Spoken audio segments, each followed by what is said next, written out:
The Agenda with Steve Paikin is made possible through generous philanthropic contributions from viewers like you. Thank you for supporting TVO's journalism.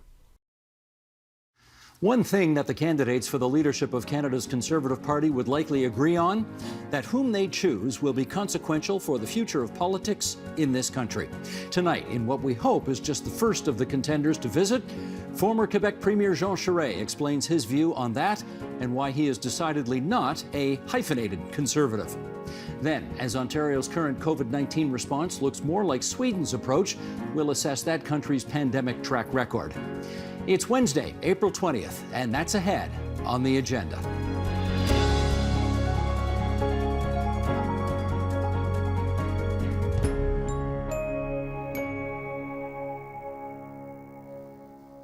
Jean Charest has had most of the best jobs in politics this country has to offer. Deputy Prime Minister, Premier of Quebec, youngest federal cabinet minister ever. He was 28. Leader of the old Progressive Conservative Party. And according to many observers, the true hero of the 1995 referendum battle in which the forces to keep Canada together prevailed by 1 percentage point. So, when he left politics a decade ago to join a prestigious law firm in Montreal, many people assumed he was done with public life. Apparently not. Let's find out why as we welcome the Conservative Party leadership candidate Jean Charest to our studio. It's good to see you again. Thank you, Steve. Thanks for making the trip here. And in the interest of full disclosure, I have to do this from time to time. Let me point out that my son Zach and you and Queen's University Stephanie Chouinard did a op-ed for the Globe and Mail once upon a time on the need for enhanced bilingualism in Canadian foreign policy. So we put that out there. Yes. In the interest very good piece, of full Steve. disclosure. Yes, I'm sure it was. I highly recommend it. Now let's start where the intro left off. Why the attempt to return to public life now? It's all about Canada. For me, it's all, my whole political life has been about the country, this country I love and cherish. And whether it's been the referendum in '95 or returning to or going to Quebec politics to lead the coalition of Federalists and the Liberal Party, it's all been about this country. And I have a way of putting it is that just being a citizen of this country is like winning the lottery, literally. And it's not difficult to appreciate that, especially in these times with the war in Ukraine and what's happening elsewhere in the world. So my deep belief in that, the unity of the country, because we're deeply divided right now, and the role of the Conservative Party. The Conservative Party of Canada has a historical role to play, and it's not fulfilling that role now, and that's why I'm running. All of those things were true, though, when Andrew Scheer became the leader and Aaron O'Toole became the leader, and you declined to run those two times. What's different about now? Well, there is this cumulative effect. We have now lost 3 consecutive campaigns, 15, 19, 21. And, you could say that it isn't so much that Mr. Trudeau won in 19 and 21. The Conservatives lost both campaigns. In fact, Mr. Trudeau has the lowest percentage, I think, in the history of the country of voter support to form a government, even a minority government. So the party through this period has not been able to really get its act together and to present a national alternative that Canadians could turn to. And I think the unity of the country has suffered from that. And I put that on Mr. Trudeau, but the country also depends on Conservatives to offer that national alternative, to be the unifying force between East and West. And the reason, and that's the reason why I'm running. I see this, and I think I can unify the party and elect a national government. Do you think Mr. Trudeau has been so egregiously bad a prime minister? No one wants a bad prime minister.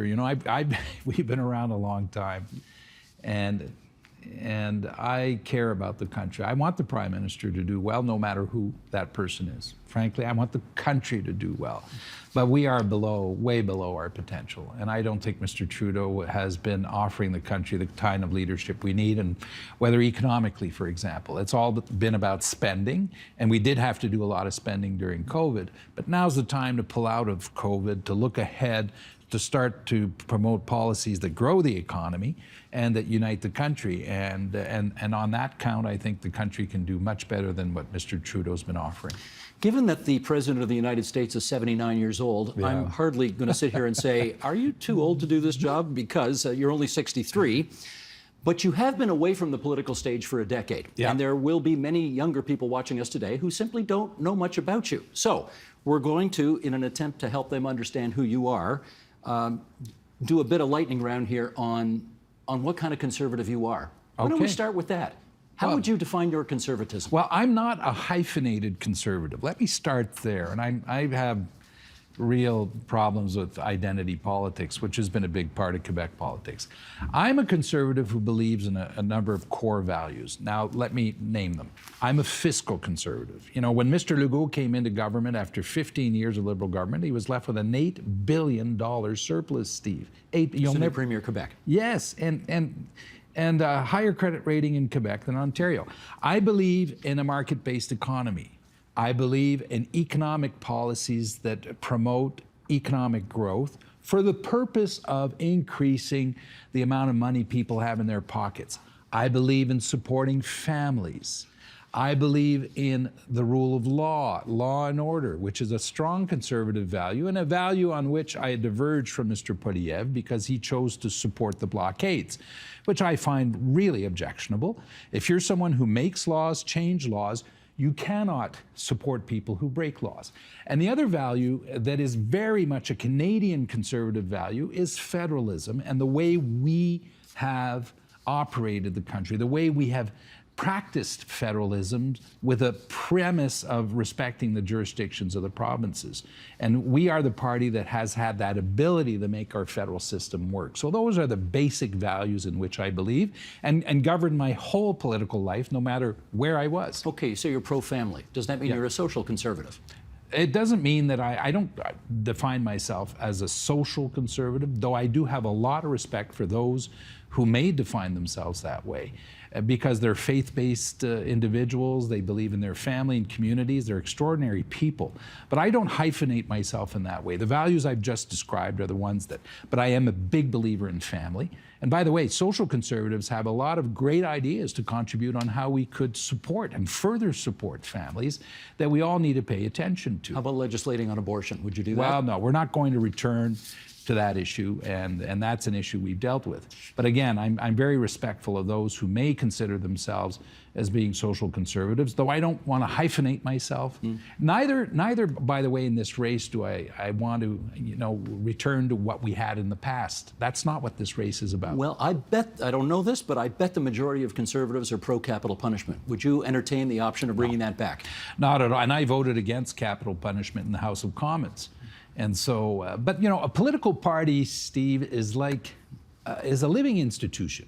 It evolves through time, and every leader marks the party along the way. So the new leader will take the party as it is, and will then, as the job of the new leader, the job I will have is to unite that party and to give it some cohesion so that we're able to form a national government. You talked about creating more national unity in the country. Yes. Pipelines is one of those issues about which there's a great deal of difference. Yes. I know you've said you're the last guy who actually got pipelines in this country built. Yes. Having said that, there's a lot of people who think we ought not to build anymore. Where are you on that today? I think we should look at every project on its merit, and yes, I am favorable to pipelines. And by the way, it does make a difference. If the Prime Minister of the country has no opinion on a project, and a big project, chances that it get done are pretty slim. When in fact, understand what this is about. Companies are called to invest billions of dollars. No one's going to invest billions of dollars if they don't feel that the political leadership is backing up these projects. So yes, I believe in pipelines. I believe in the oil and gas industry. And yes, I think climate change is a real issue. And yes, I do think we can have a climate change policy that allows us to transition into decarbonizing the economy and do it in a smart way.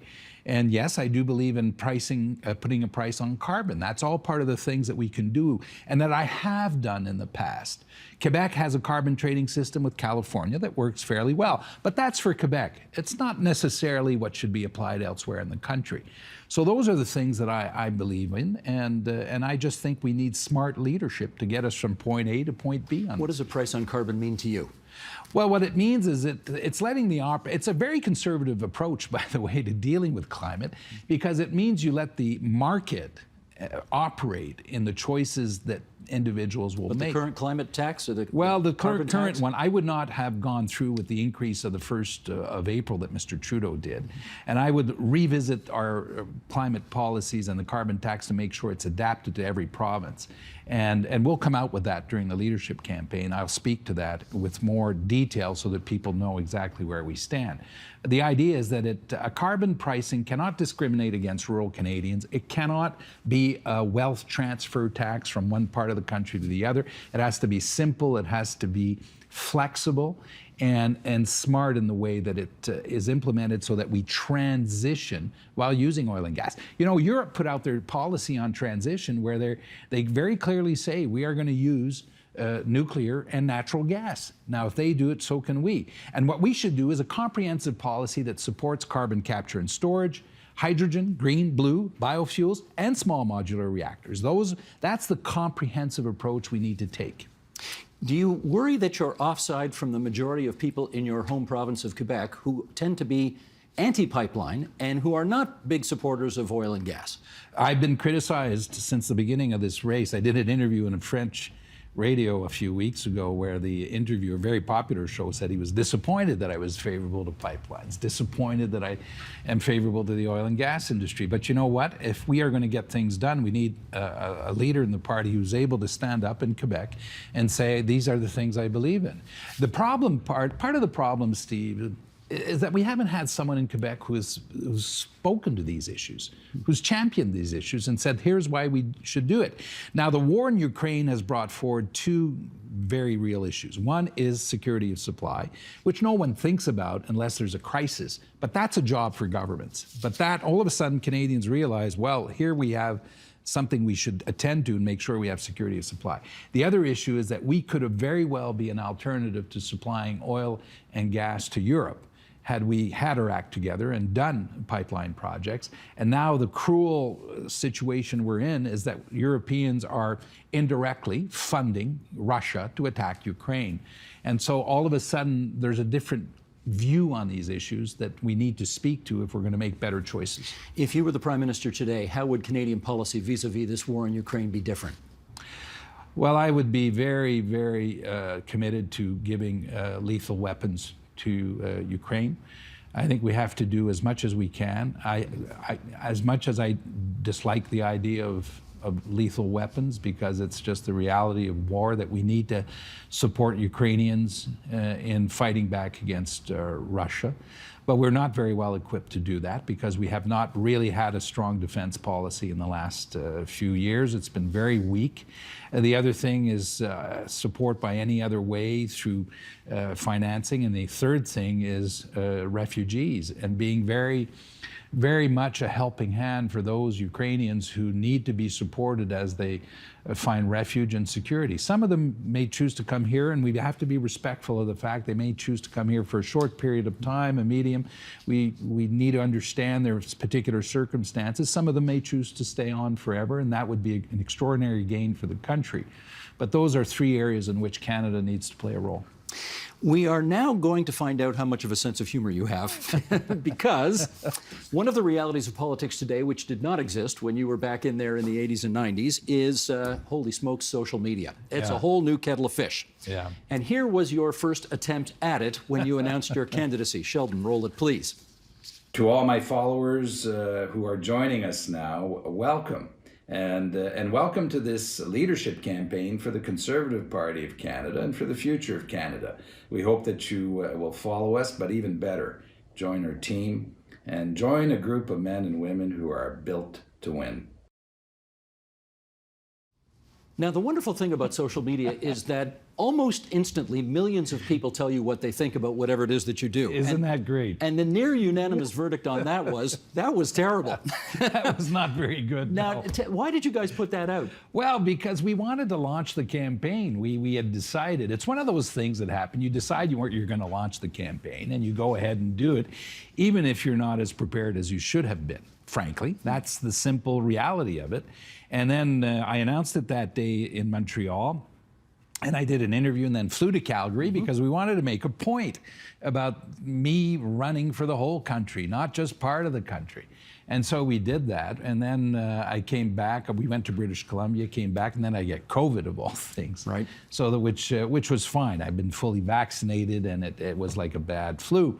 And I spent a lot of time on the phone. But, you know, it's one of those things where you make a decision that you're going to announce, you want to go ahead, and you're not as prepared as you should have been. I get what you wanted to do, but the only thing that emerged from those two things, the trip to Calgary and that video, was that people asked, what's the Red Cup doing in the foreground? Right. And why was the Calgary event such a bust? So what Well, are the two? it wasn't a bust. It wasn't great. Come on, it wasn't great. I was there. I enjoyed it. It was a great event. I'm sure you I enjoyed had it. a great time, and I delivered a good speech, and the message was compelling because it said the message for Calgary and Alberta was this: I want to be a prime minister for Calgary and Alberta. This isn't just about one part of the country, and I think that's a pretty important message for them. For sure. How many people were in the room to hear it? I think we probably had a few hundred people in the room at the time. It's not like 1,000 in Edmonton. No, but you know, let's be careful about it. This is a leadership race about memberships, and we have until the 3rd of June to sign up new members,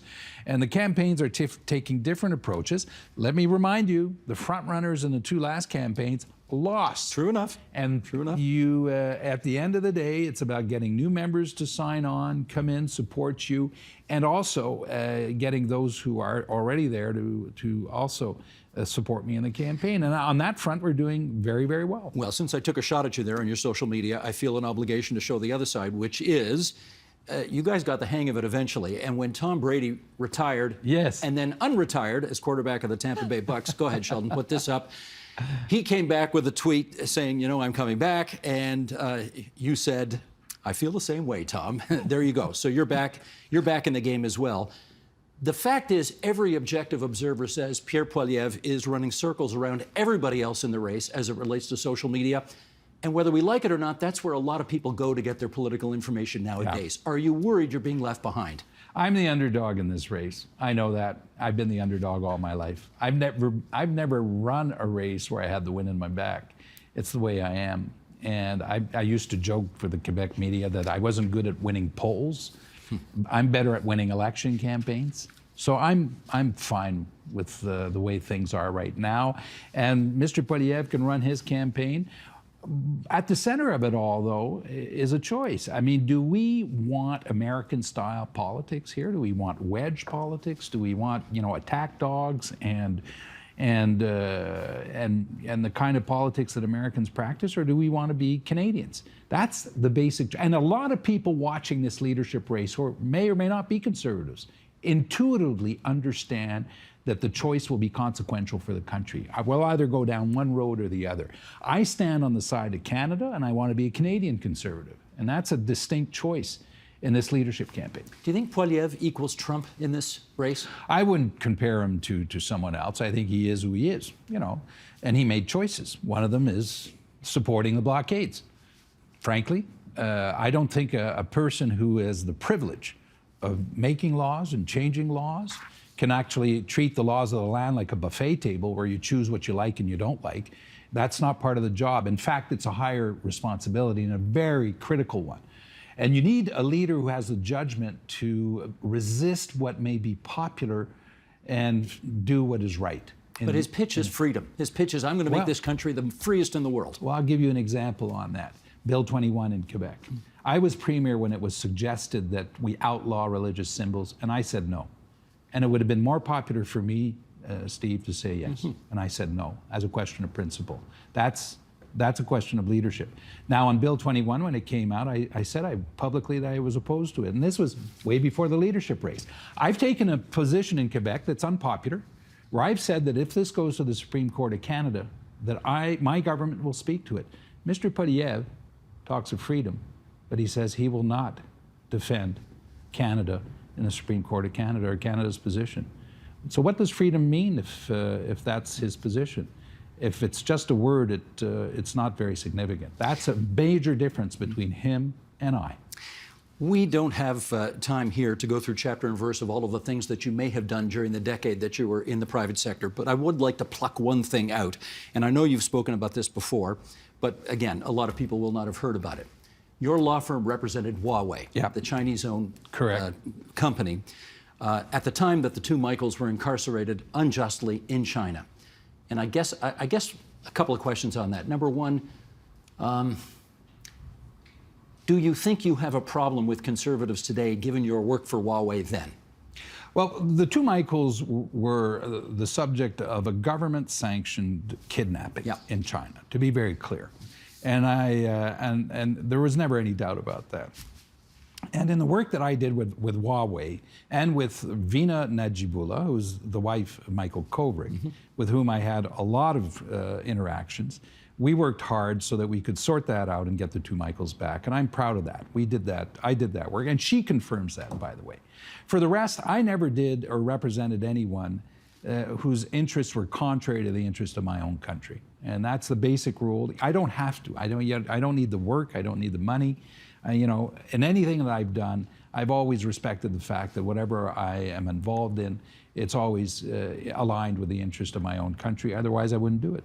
Can I just understand, are you saying you played an active role in securing the release of the two Michaels? We played, when I say we, the law firm and myself, in working to secure the release of the two Michaels. I worked with Veena Najibullah, who was the wife of Michael Kovrig, and we had several conversations, and she made a statement about this.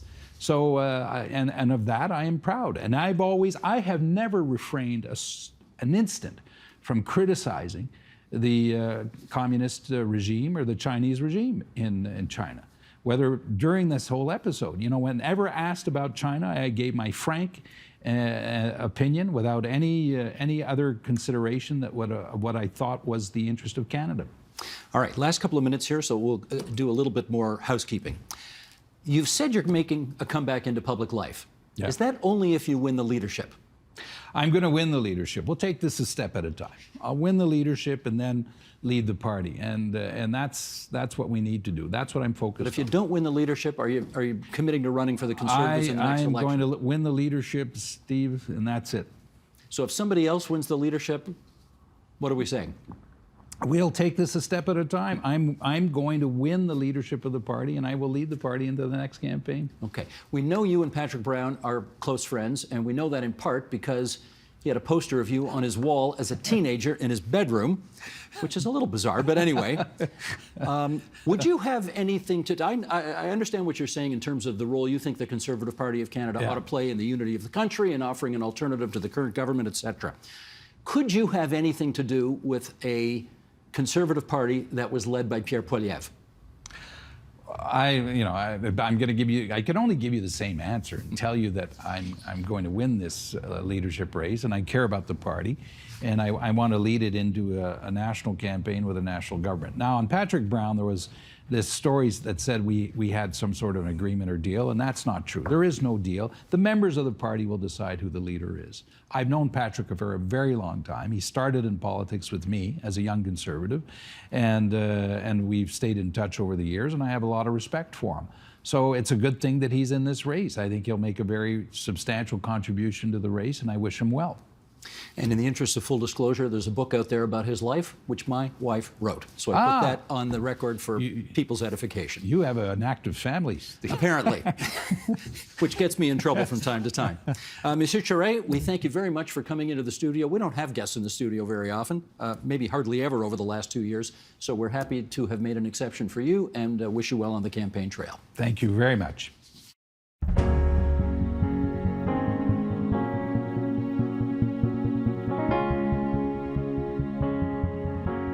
Sweden took its own road at the outset of the COVID-19 pandemic.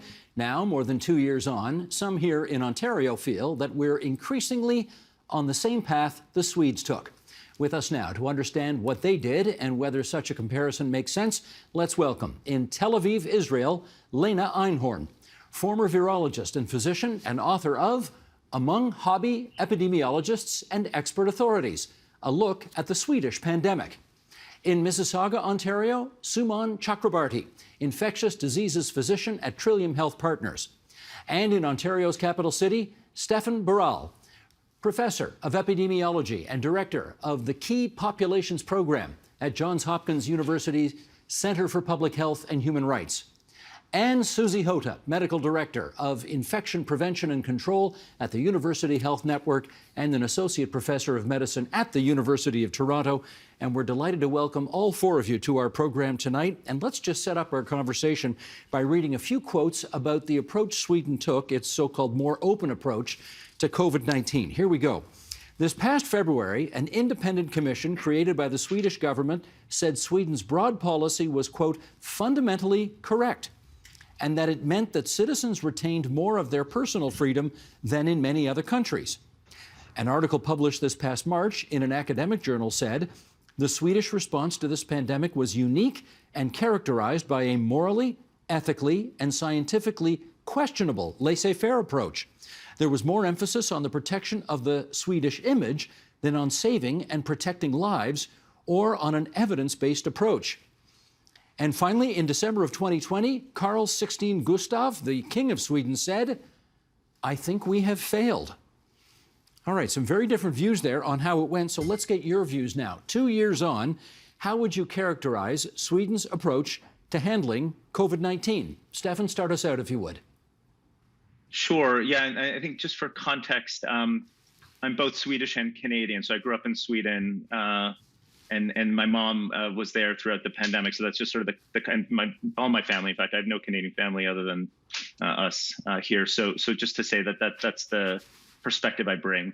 I mean, I think that there's been, just to sort of highlight the extreme kind of viewpoints that you've just presented is representative of what actually happened, which is to say that there was extreme failures in long-term care facilities, where there was just an incredible amount of morbidity, mortality.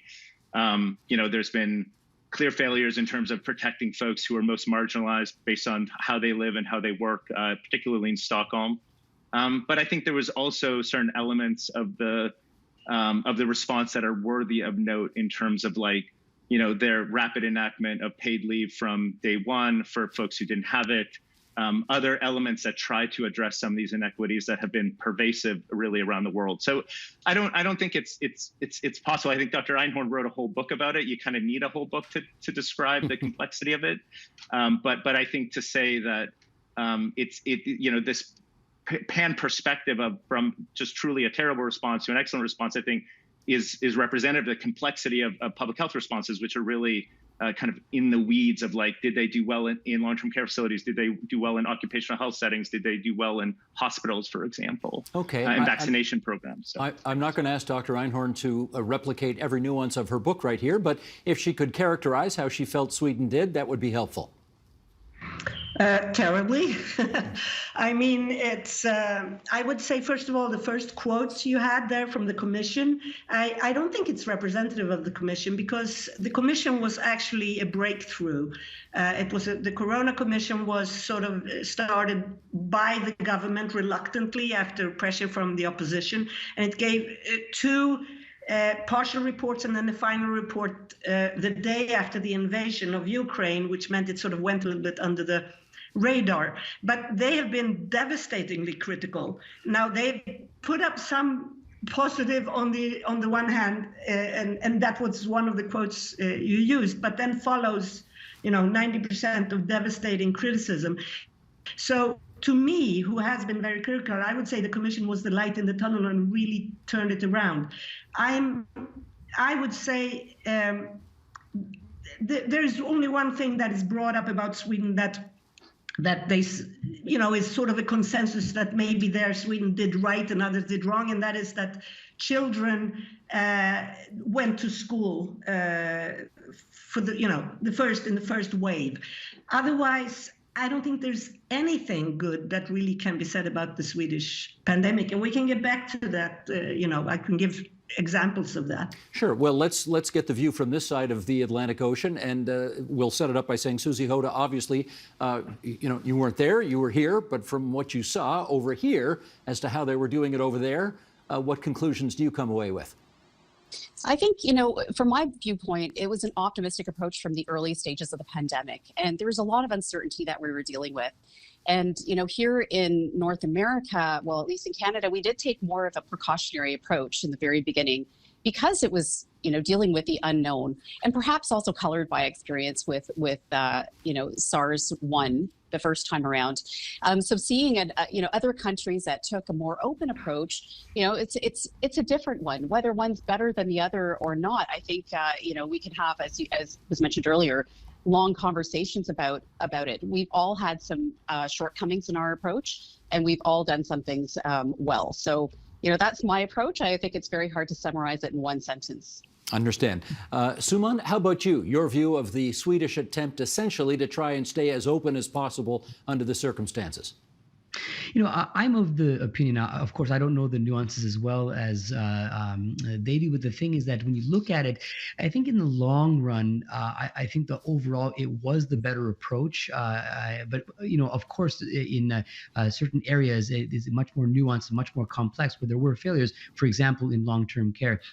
I think a problem with the Canadian approach is that, while of course I think it made sense to do the restrictive things that we needed to do at the very beginning when we didn't know what was coming at us, I think it was much more complex than that. And in retrospect, I see a lot of the problem that we had in Canada was based on structural factors that pre-existed COVID. So for example, I work in Peel in Mississauga, Brampton, where we have a huge number of manufacturing jobs in factories with individuals who live in multi-generational homes. So you see that's a situation that any type of respiratory virus, no matter what you do, is going to cause a lot of morbidity in this population. So, whether you lock down or not, it wasn't going to make a huge difference. The other thing that I'll say that I was critical of our approach that I think Sweden did better was that with the restrictive approach, what we effectively did was take risk from a certain group of people who were able to stay home, whom we often hear in terms of the laptop class, and downloaded it to individuals who were marginalized and couldn't work from home. I think it's something that we shouldn't replicate in the future if we are ever in this position. Well, let's drill down a little bit more on that. Stefan, maybe you could help us understand why, how shall I put this? It seemed that when the pandemic hit, almost every country in the world zigged and Sweden zagged. Why did they take that approach? Yeah, it's interesting. I don't know that it's universally the case. I think often when we talk about every country in the world, we're talking about, I think, like Asia, Europe, and North America. I think we forget about this massive continent of sub-Saharan Africa. I'll just say I think there's a number of countries also across sub-Saharan Africa that took much more of a kind of a nuanced approach just based on their own context. I think just to say a few things about Canada, because similar to Suman, it's been a big part of the work I've done. We've published numerous papers across what's happening in Ontario. I think it's striking that in Ontario, we've not changed the socioeconomic inequities of who's going to hospital and who's dying of COVID across now into our sixth wave. And I think that's something that we need to reflect on, that across 2 years of this pandemic, we've not been able to shake these, incredible inequities that are defining us. And I think part of that is, earlier was just based on working and living conditions, and more recently it's just been based on outreach services, whether obviously vaccine, now Paxlovid, or therapeutics. And so I think that is something that I think, as Suman said, we need to reflect on. I think when you heard those early, press releases from the Swedish government, they talked a lot about the fact that inequities have always been a part of these pandemics. We actually even saw a piece of that in SARS Part 1, I think, as Dr. Huda was saying, in terms of where it hit in Scarborough, although it never took off, fortunately, in the way that this has. But I think it's always been a definition of these pandemics, and I think they recognize that and tried to address it. It was also a definition of their pandemic. But I don't think it was central to us, as it at least has been in every one of their press releases that I heard. They always talked about these inequities. They weren't always framed right. There was always the issues in terms of how they framed it and how much they did about it. But I don't think we talked about it as much as they did. And I think that's hard for me because as a Canadian, I think we value equity. We value the idea of addressing the needs of the folks who are most marginalized. And I don't think that we've translated that effectively into practice throughout our response. Lena Einhorn, to what extent do you think Sweden was motivated by the herd immunity approach to this pandemic? Well, you have to look at, I think you could look at this as 3 stages. The first stage was when Sweden was convinced, along with a lot of countries, that it wouldn't hit us, and mainly due to the experience with the first SARS virus. And that lasted until basically the end of February with the outbreak in northern Italy, when everybody realized it was going to hit us. Now comes the stage when everybody starts acting in the Western world, and the close downs come in all our surrounding countries in the middle or a little before the middle of March. And Sweden takes the step of not doing it, but not only not doing that. And I want to mention some of the stuff that Sweden decided to do at this stage. Now, if one goes through all the emails that were sent back and forth from people, because, you know, it's a country where everything is public, basically, if it comes from an official email account, then you can see that they really were, from the Public Health Agency, looking at, and also from some interviews, looking at herd immunity as the strategy they were latching onto. And so, by the way, was the UK, although they backed away from it. But Sweden stayed with it most likely until the second wave, which started in Sweden around October of 2020, when they realized that we were not protected, and also because the immunity numbers were coming in the summer, and we had like 5% immunity or 10% in the bigger cities. So obviously herd immunity wasn't working. After that, I think it was covering up the tracks, basically. It was not herd immunity. But I just want to respond before you leave me on this question to all this, because I hear the other three people are saying, on the one hand, on the other hand, I just want you to understand how crazy it really was in Sweden in the first half year. And we, as a group, we were called the 22 scientists and physicians. We started reacting when Sweden in April, and then really in the middle of May, had the highest death numbers per capita in the world for several weeks. Well, can I pick up on that? Because I got a chart here that amplifies on what you're talking about right now. So let me just ask our director. Thanks, Sheldon. Thanks for bringing that up. Some people listen to this show on a podcast, so I'm going to describe what we're looking at right now, which is essentially the confirmed COVID-19 deaths per million people. So that's how you determine which countries have handled it sort of better or worse. It's death by per million people. And the chart starts from March 1st of 2020 and goes until the end of March of this year. And the countries which seem to have handled this the best, with the fewest deaths per million people, if we go to the bottom of the right-hand column, Japan, Norway, Finland, right next to Sweden, Denmark, Canada, we're right there in the middle where we, I guess, usually are. And then countries that you might have expected to respond better to the pandemic, but have a disproportionate number of deaths, Germany, and there's Sweden on top of them, the United Kingdom, and almost inexplicably, the United States with the worst record among these countries that we have focused on here. Okay, maybe Susie Hoda, you can pick up the story there. What do those numbers tell you about the approach that many countries took versus the approach that Sweden took? Yeah, I mean, I think they're very, they're scary numbers. Those curves are not easy to look at, and especially when you see surrounding countries, Nordic countries that fared a lot better than Sweden.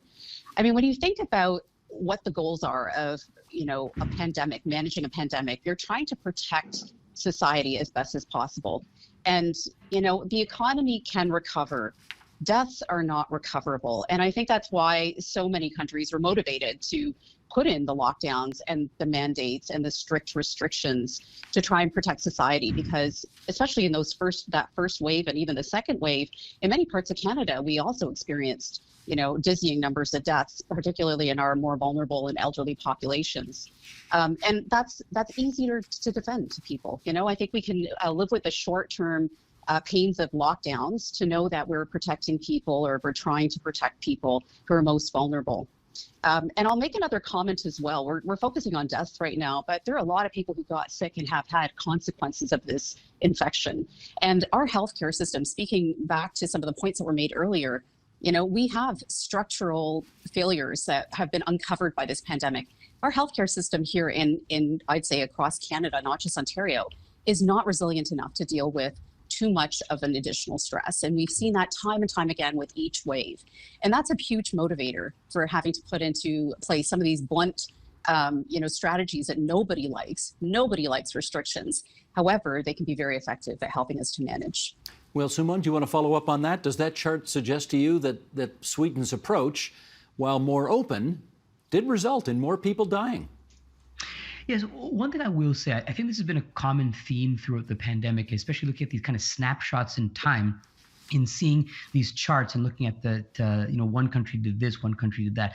I think it's also really important to add that these countries are not equal in their kind of situations on the ground. So, for example, a couple of the big risk factors that we've seen are, the age distribution of the population, income inequity, and also things like rates of obesity.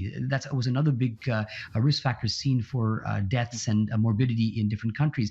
So you can see across these countries, again, I'm not saying that this is the only factor, because there certainly is some aspect of the behavior, but I think that these types of things would really, really make a difference. And you'll see, especially echoing what Stefan said before, the marginalized populations in Canada and the US were really, really disproportionately impacted.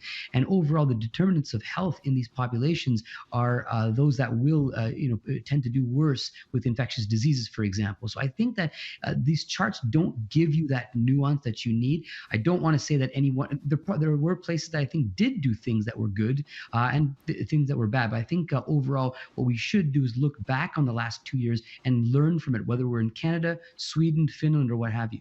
No, for sure. But Stefan, maybe I can get you to pick up the story from this angle. Even if you compare Sweden with other Scandinavian countries, they had 2 to 4 times more deaths per capita than, for example, Finland or Denmark. And they're sort of more in the neighborhood of the United States and the United Kingdom. The United States, obviously not a Scandinavian country, and taking a very different approach to this kind of thing. What do you infer from that? Yeah, I mean, I think what we saw was evidence of just, as Dr. Einhorn was saying, there's an incredible amount of mortality up front. It's interesting to, compare countries. I find it's been obviously a hallmark of the pandemic. It's hard, right? Like, is Sweden more like Norway, or is Sweden more like the Netherlands? Is it like in terms of population dynamics, socioeconomic inequity systems, like Stockholm, Sweden has a lot more privatization of long-term care facilities than does Norway. Like, there's a whole dynamic of, I think that when we move into an actual learning phase of this pandemic, which I think we're starting to into 2022, 2023, we're going to start kind of being able to understand in a much more granular way what happened in Belgium, Holland, France, and then Norway, Denmark, Finland, et cetera, and Sweden, obviously. And I think really to trying to get into the weeds about, like, what are the strategies that responded to the context that they were in? What could they have done better? Anybody that says that Sweden has been this absolute success, and admittedly is not paying attention to the incredible amount of morbidity and mortality that has been, that has taken place there.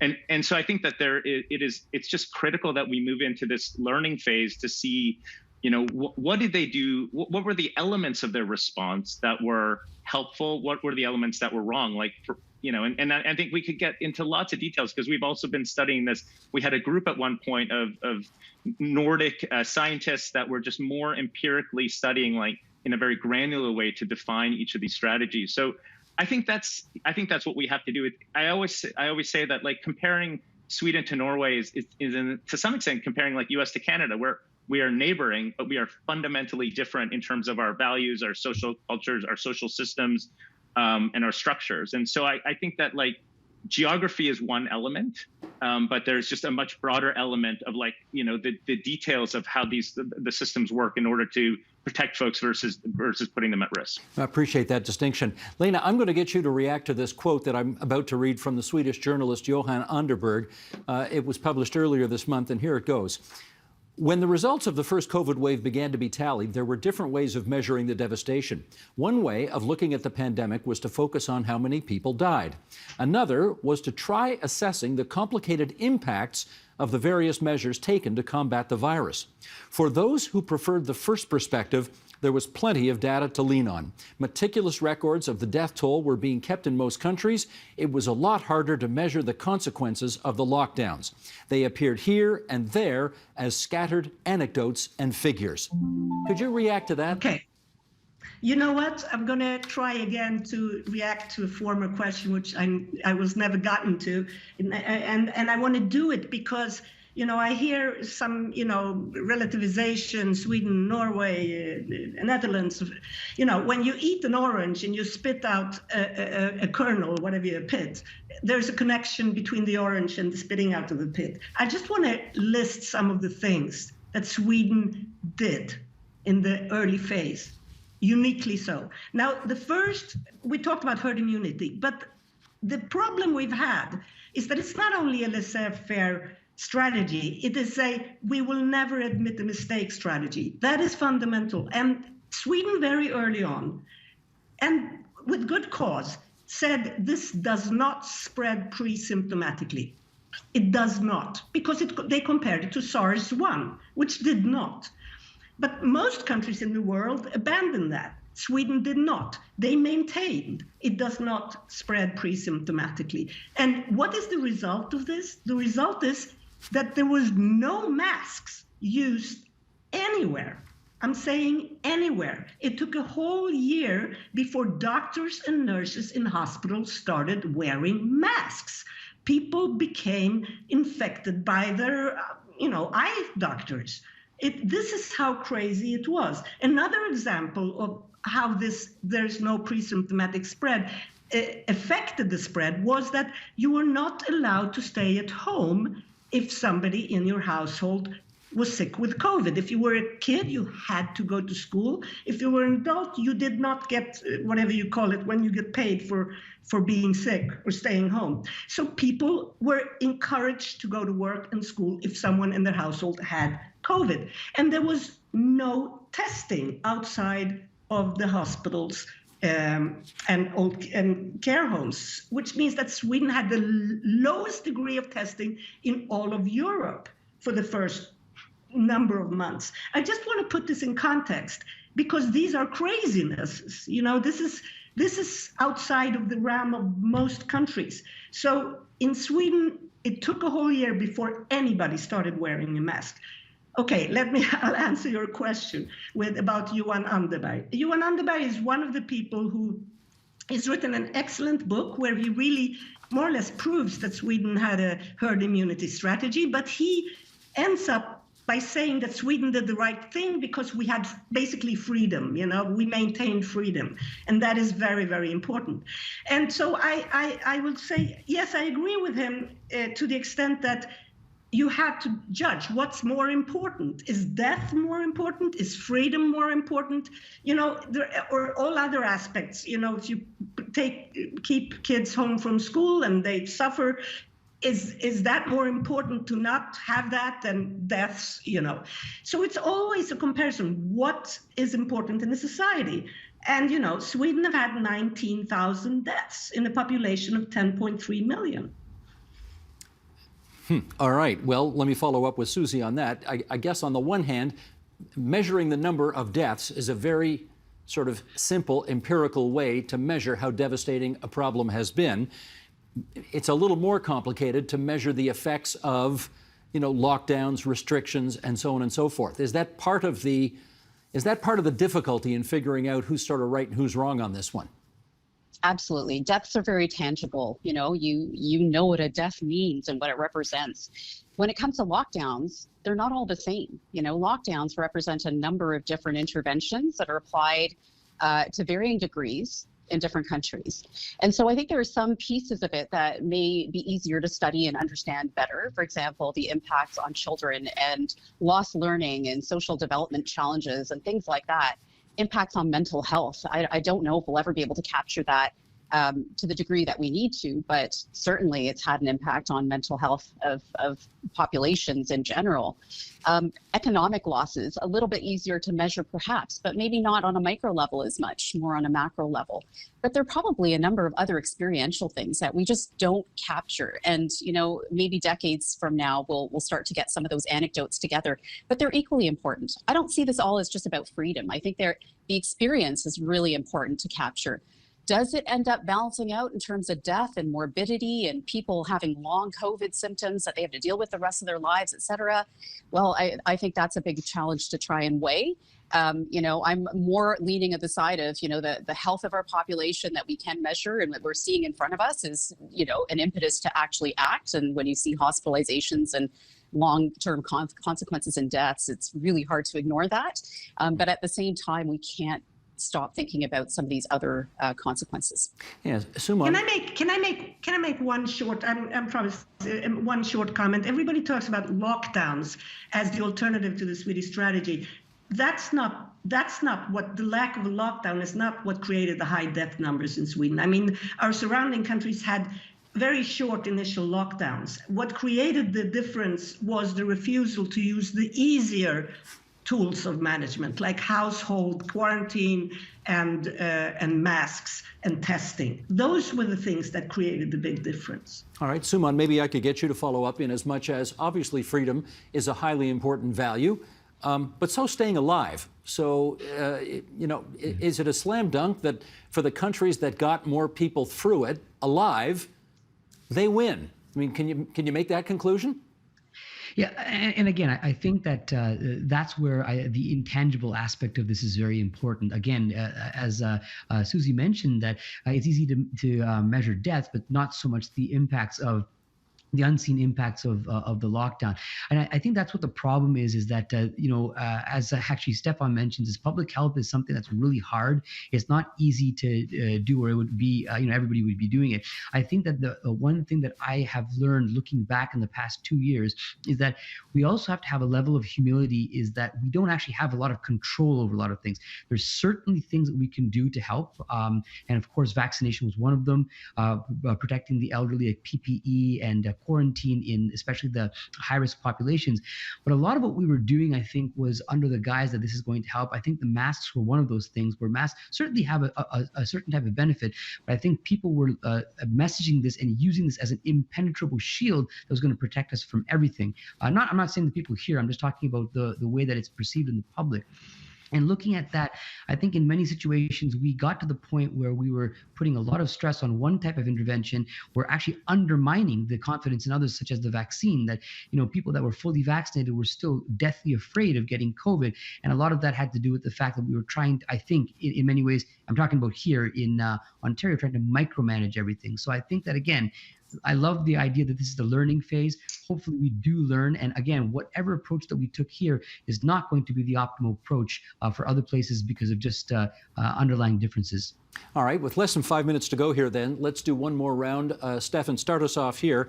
Regardless of where we've been, certainly now in the province of Ontario, we appear to be taking the Swedish approach, which is to say, let's open it up. The biggest chunk of people, when you poll them, say, okay, we've had enough with the mask mandates. We're tired of showing our vaccine passports. Let's go. Let's open things up. Would you agree that we appear to be taking the Swedish approach now? Yeah, I mean, I think that's tough, right? Because if we were taking the Swedish approach, we would have, multiple years of maternity leave and paternity leave. We would have paid university. There was a lot of things that would be involved in taking a Swedish approach that I think some of which actually wouldn't be that interesting for our more conservative leaning folks. And so I think it's like taking it out of context, I think makes it difficult to make that comparison. There's no doubt that we are moving away from restrictive interventions and ideally moving towards more resource interventions. I will say, as having worked in the shelter system in Toronto throughout, that has been truly devastated. We're seeing more resources go into housing programs, which is super exciting because we need to get people out of shelters and into safe housing, et cetera. So I think that there's an idea of moving from restrictions to resources, addressing unmet needs, making sure that folks are protected in their homes and in their communities. And so if that represents a Swedish approach, then so be it. But I think it's just that restrictions are inherently not sustainable, right? They're just not consistent with society as we understand it. And resources and ensuring that we are providing folks resources equitably, I think, are more connected to Canadian and Swedish societies. And so if that represents a path forward, I think that makes sense. Okay, I appreciate your admonition on that. But Susie, maybe you could follow up with whether you believe that we appear to have had it with restrictions and we are now sort of, damn the torpedoes, taking this, if I can call it this, the Swedish approach and opening things up. I do agree that, strict restrictions are just not sustainable. We can't continue with that as a long-term plan. But there are some differences here that I would highlight. First of all, we have already made a lot of progress with vaccination in our population. We've got antivirals as another tool to add to how we manage this. And, we're at a point where we have to start thinking about the path forward. But another big difference is we have imposed restrictions in the past. We have had mandates. And the messaging has been clear that if we get into trouble again, and we start to see signs that this isn't working, those could come back. So I think that's a key difference, is being responsive to the situation and listening to people as to what's really important. That's kind of one of the key parts of our way of moving forward. There's an election in this province on June the 2nd. What do you put the chances of any further restrictions before Election Day being, Susie? Very low, in my opinion. Yeah. But again, we have to be responsive. So if we start to see some real harm come from this wave, then I don't think we have a choice. Suman, your view? Are we all Swedes now? Yeah, I mean, look, I think that when you're saying the Swedish approach, there's a connotation that it's, if I may say, the letter rip. I'm not saying that's what Sweden did. I'm just saying that's what I think everyone is thinking. And I want to echo what Susie said, is the idea that, look, it's not that we're just opening things up. We've made progress in terms of our vaccination campaign. Even the unvaccinated cohort have, for the most part, been exposed to COVID at this point. We've had 2 massive Omicron waves that has incurred a lot of immunity in the population. So the situation now is fundamentally different, and for us, I think it was the right thing to lift the mask mandate and lift restrictions. One thing I will say to conclude here, though, is that I think that the idea of having to bring back restrictions and masks is something that we should really closely examine, because I don't think that necessarily needs to happen, even if something, the case burden goes up again, because I don't think that when we look at it, that was a very good evidence-based approach. What we should do for any further public health policy, have good evidence behind it. And I think we're seeing that with masks and with restrictions, the evidence is not as strong as we thought. We may have been causing more harm than good, at least with the restriction side of things. I would love another half an hour with you four, because this was absolutely fascinating, but the clock on the wall tells me we're out of time. So I thank Suman Chakrabarti, Stefan Baral, Susie Hota, and Lena Einhorn for joining us on the agenda tonight. Many thanks, you four, and stay safe out there. Thank you. Thanks.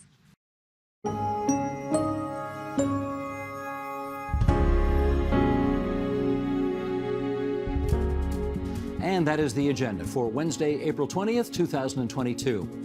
After a damning report from the Ontario Human Rights Commission, Ontario's elementary reading curriculum is set for a major overhaul. Tomorrow, Nam Kiwanuka finds out more. Also, former Greek finance minister, economist Yanis Varoufakis on looming threats to the global economy. I'm Steve Paikin. Thanks for watching TVO, for joining us online at tvo.org, and we'll see you again tomorrow. The Agenda with Steve Paikin is made possible through generous philanthropic contributions from viewers like you. Thank you for supporting TVO's journalism.